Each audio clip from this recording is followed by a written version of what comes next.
Arthur the Rat. Once there was a young rat named Arthur, who could never make up his mind. Whenever his friends asked him if he let's try again this one. Whenever his friends asked him if he would like to go out with them, he would only answer, "I don't know." He wouldn't say yes or no either. He would always shriek, "Make a choice." His Aunt Helen said to him, "Now look here. No one is going to care for you if you carry on like this. You have no more mind than a blade of grass." One rainy day, the rat heard a grass noise in the loft. The pine rafters were all rotten, so that the barn was rather unsafe. At last, the joist gave way and fell to the ground. The walls shook, and all the rat's hair stood on the end, with fear and horror. "This won't do," said the captain. "I'll send out scouts to search for a new home." Within 5 hours, the 10 scouts came back and said, "We found a stone house where there is room and board for all of us. There is a kindly horse named Nelly, a cow, a calf, and a garden with an elm tree." The rats crawled out of their little houses and stood on the floor in a long line. Just then the old one saw Arthur. Arthur, undaunted. "The roof may not come down yet." "Well," said the angry old rat, "we can't wait for you to join us." Right about face, march. Arthur stood and watched them hurry away. "I think I'll go tomorrow," he calmly said to himself. "But then again, I don't know. It's so nice and snug here." That night there was a big crash. In the morning some men with some boys and girls rode up and looked at the barn. One of them moved a board and he saw a young rat, quite dead, half in and half out of his hole. Thus the shirker got his due. Kit. The quick little kitten thinks it beat a pretty big fish. Dress. Many of Jeff's best friends slept in mesh tents and in pleasant weather. Trap. The harrowing black cat dashes at any man and lands on the plate carriage. Lot.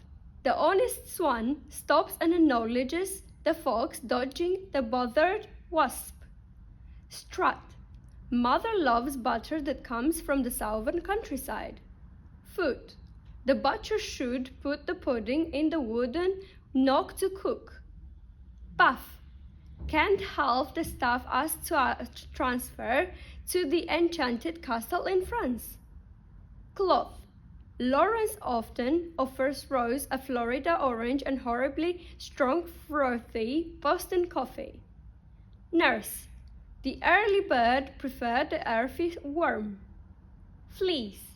These unique machines teach people to speak and reason. Face.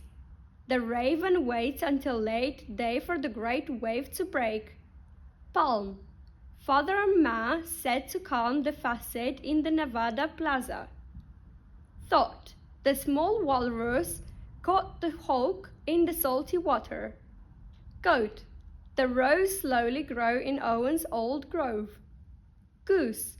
Beautiful music blooms and humans move to the groove. Price.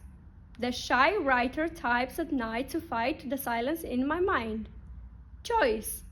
The spoiled boy hoists the toy from the soil. Mouth. Mountains of flowers crowd the grounds about the house. Near. Deirdre Fear seriously interferes with her ideal career. Square. Beware of scarce fairies, rare mares, and scary prairie bears. Start. The Sahara party marvels at the far start of the safari. North. Laura's arm, or of reforms, Thor horse for the important war. Force. The adorable boar snores hoarsely and notoriously hoards imported pork. Cure. The tourist endures rural tours of Europe and procures gourmet bourbon. Happy. The coffee, salami, spaghetti, the macaroni are ready. Letha. Sugar covers the tiger's whisker. Comma. Bertha and Cinderella's saga is a drama. R. Richard, Wilbur, and Harry are running around the treacherous river. L. Linda and Ali pull belly muscles laughing laboriously. G. The singing mockingbird is swinging on the ring and thinks they are winning. Th. The thespian gather and breathe 3 authentic breaths together. H. Harry and Hilary happy harvest heaps of herbs behind the beehive. J. The cute, dutiful blue cuckoo resumes cooing suitable tunes enthusiastically. W. Will and Drew whistle when the wind blows between the whimsical weeping willows. Ing. Miss Fanning is walking and hiking in Wooming. S. Susie lives in her sister's house on Easy Street with her Siamese cat and Siberian husky dogs. And how come you study Russian in Moldova? Is that Because it's like Moldova was in Soviet Union before, and then when my parents was born, then Moldova like was independent. Yeah, this year is like 33 years since Moldova it's an independent country. So it's like from this year actually they want to take out Russian language from schools and to study English. Are there a lot of people who speak Russian, or what would They do, like half country they still speak Russian, and like my parents, my mom not so much, but my dad doesn't even know how to like write. He learned it from me, but he knows in Russian, and it's called Cyrillic language. So it's basically you write with Russian words, but when you read it, you read Romanian words. Yeah, it's very bizarre, but this is how they learned. Oh wow, okay.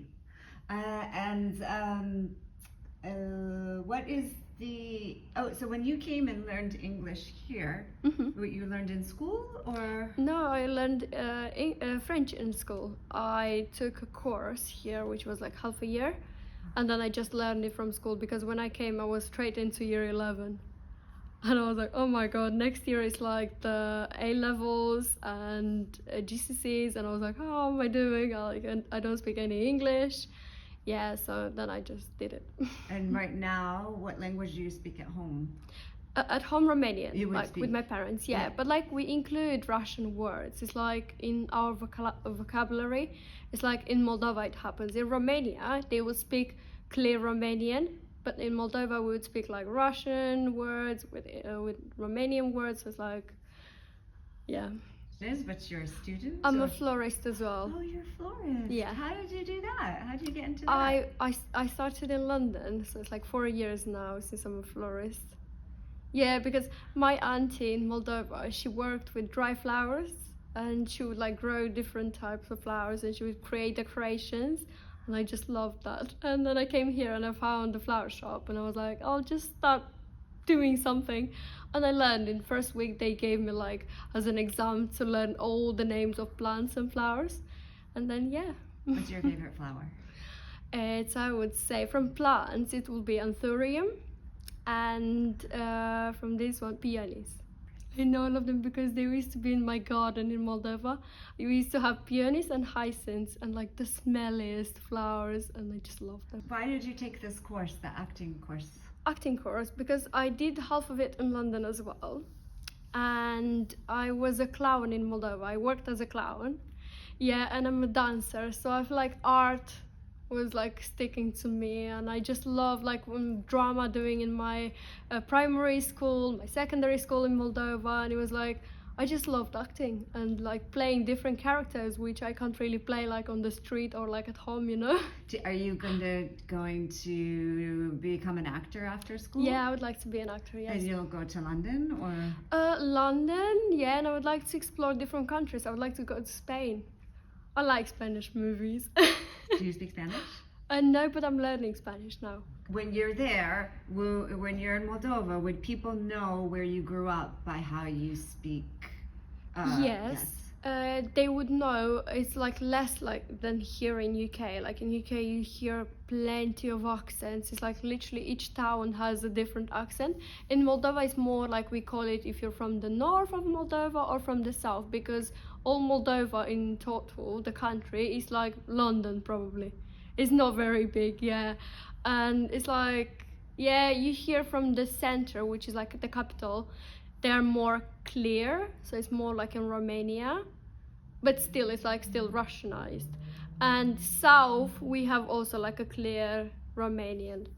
Okay. I would And say. is it Russianized too? Like how would you if you were to describe? Like my parents, yes. Yeah. Starting with this generation, like me, we don't use Russian anymore that much. It's like you hear it on internet, on TV, but you don't really speak it anymore. Okay. Yeah. So, but if you were back home and you were in the city, in the middle of the country or in the north, they would know you were from the south. Yeah.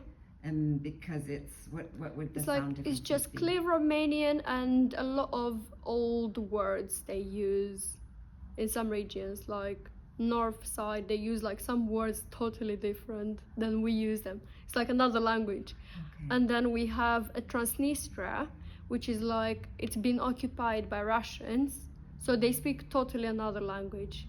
And then there is what is it called? It's another part of Moldova, which they name themselves as a different country, but it's still Moldova. And yeah, and basically they use another language as well. Yeah, and they use Russian as well because it's like it's so occupied by Russians. It's like no more Moldovan people live there, you know. Când am venit prima oară în Anglia și când am ajuns în Londra, mi se păreau că toate casele arată la fel. Și mai ales autobuzele. Mi-au plăcut foarte mult autobuzele, erau toate roșii și erau așa multe. Fiecare stație era una lângă alta. Și ce mi s-a părut bizar a fost vulpile. Erau foarte multe vulpi afară. În Moldova nu vezi vulpi.